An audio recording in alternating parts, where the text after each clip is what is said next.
can hear that up there. I think that's pretty much the extent of it. All right, we'll pick up then on Ryan Blaney. I mentioned that Ford up in flames. Ryan out of that car under his own power. Riley Herbst out of the car under his own power. It looked like, and we'll get a chance to watch NASCAR TV to make sure, it looked like William Byron made contact with somebody as coming through the trial. As they came off turn 4, Byron went high to put a block on Ryan Blaney, who had a full head of steam. Blaney, at the last second, snapped the steering wheel of the driver's left, got alongside William Byron. Byron got shoveled just a bit.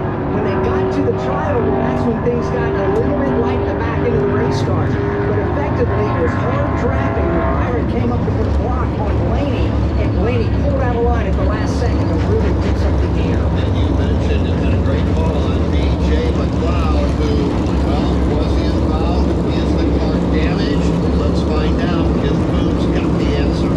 Well, there's definitely a little bit of damage on it, but BJ did radio to the team and said the wheel is straight, so he feels like it could be minimal damage. They are reminding him because we're going under a red flag, likely if we do that, do not move. And then ultimately, once we get the go-ahead on the caution, they'll come bring it down pit road and work on it.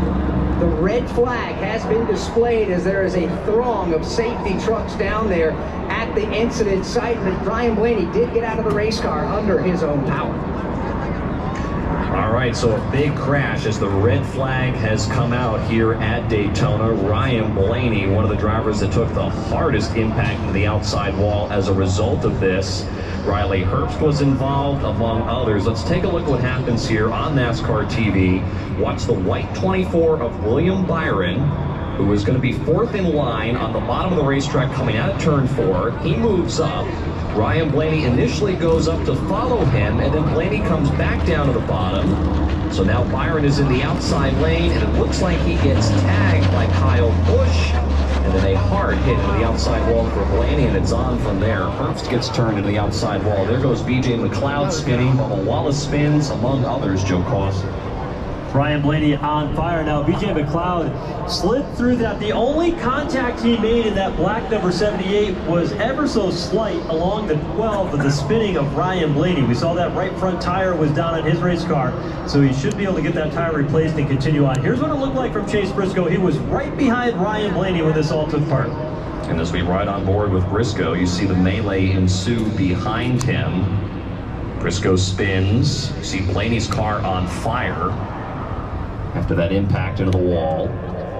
It is important to note that these drivers did climb out of their cars, but the red flag is out because of a lot of debris and a lot of fluid that has been put down the racetrack. What an awful hit for Ryan Blaney. That was at full speed coming through the trial. Very similar to the hit he had in turn 4 and the waiting stages of the Daytona 500 here last year for Ryan Blaney. His car on fire. He was able to climb out from underneath that 12 car. That is the reigning NASCAR Cup Series champion in that 12 car for Ryan Blaney. Not off to a good start. On board with Christopher Bell on the bottom. See Blaney in front there. Byron gets turned, and Bell just is able to miss that and get away unscathed, but he is one of few who did not get caught in this. Get in it, but he did. Watch again, Joe. Watch the 24 of Byron, and that's the worst place to be turned in the middle of the trial, but the car is really I don't know how that car isn't more damaged. All the time about when they come to the trial. That's what I was saying. That trial, He was just while it's skidding not by. 31 degrees of banking, there still is plenty of banking times. in that section of the track. The car gets very light, and any slight little bit of contact is going to turn the car sideways,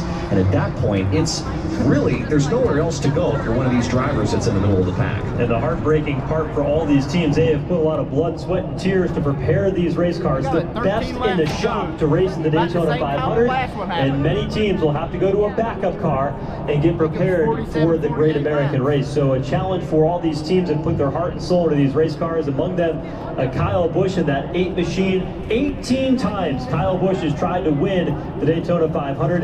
That 8 car, the climb just got a little bit taller here over the next couple of days. And just one final note to put a button on this crash. Again, we are under the red flag. You see how many cars were involved in the crash on NASCAR TV. This is a huge break for Kaz Gralla. because as a result of the green flag pit stop cycle, Kaz Grala had actually lost the draft. He was in no way, shape, or form going to be able to race his way into the Daytona 500 if the race ended under green, because the pack had driven off and left him. He did not keep himself within that pack during that green flag pit stop cycle. BJ McLeod did. McLeod was in position, but now that McLeod has been damaged in this crash and we had this caution, it now opens up the opportunity for Kaz Grala to get another chance to make the 500. And that ultimately started when they came down pit road. He got separated from the group he wanted to come down with. He was a good 100, 200 feet behind them. Kaz Grala was from the other 4 cars he was trying to pit with.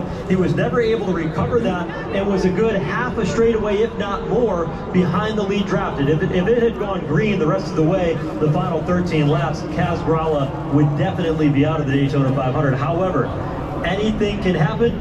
Things have changed. The red flag is out. 13 laps remain in Blue Green Vacation Duel number 2 at Daytona.